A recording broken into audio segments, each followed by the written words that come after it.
Асфальт бетондоочу, дөңгөлөк желимдөөчү, жер казгыч, бурголоочу, суучул, жүк ташуучу, ширетүүчү, кыш кыноочу. Эми Кыргызстанда аялдар ушул кесиптерди аркалай алышат. Чектөөлөр кош бойлуулар жана эмчектеги баласы бар келиндер үчүн гана калды. 2025 жылдын январына чейин кыргызстандык аялдар бул кесиптер боюнча бош орундарга талапкер боло алган эмес. Анткени алар аялдар үчүн тыюу салынган кесиптердин тизмесинде болгон. Тизмеде жалпысынан 400гө жакын кесип бар болчу. Алар аялдардын репродуктивдүү саламаттыгына зыяндуу деп эсептелген. Бул тизме 2000-жылы кабыл алынган жана Кыргызстанга Советтер Союзунан мурас болуп калган. Ошон үчүн анда деңиз кемелерин куруучу сыяктуу кесиптер да болгон. Кыргызстанда деңиз жок, кеме да курулбайт. Анда аялдарга бул кесипте иштөөгө тыюу салуунун эмне кереги бар эле?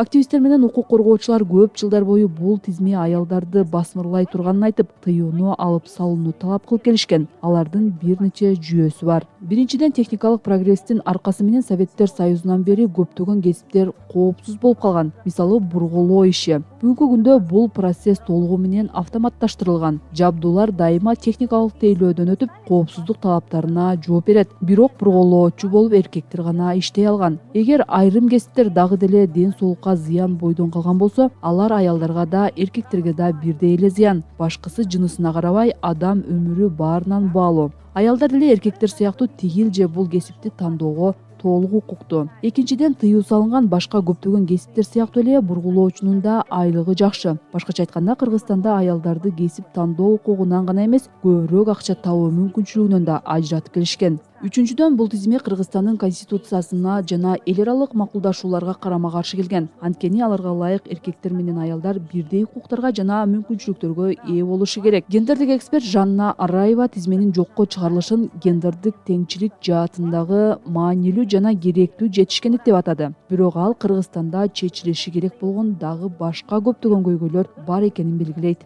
Эркектер бүгүнкү күнгө чейин аялдар менен балдарга кол көтөрүүнү нормалдуу көрүнүш деп эсептешет. Коомчулук да аларды дагы деле актап келет. Дали алимент төлөбөй жүргөндөр көп, маселе чечиле элек. Бул сыяктуу тез арада чечилиши керек болгон маселелер көп. Аларды улам кийинкиге калтырып жүрө берүүгө болбойт. Анткени өлкө калкынын жарымынан көбүнүн коопсуздугу ушуга байланыштуу. Кыргызстан тыюу салган кесиптерге киришкен Борбор Азиядагы акыркы өлкө болуп калды. Казакстан менен Өзбекстанда мындай тизмелер бир нече жыл мурда жоюлса, Тажикстанда тизмедеги кесиптердин саны 2 эсеге кыскартылган. 2025 жылдан тарта Кыргызстандагы ар бир аял өзүнө каалаган кесипти тандай алат.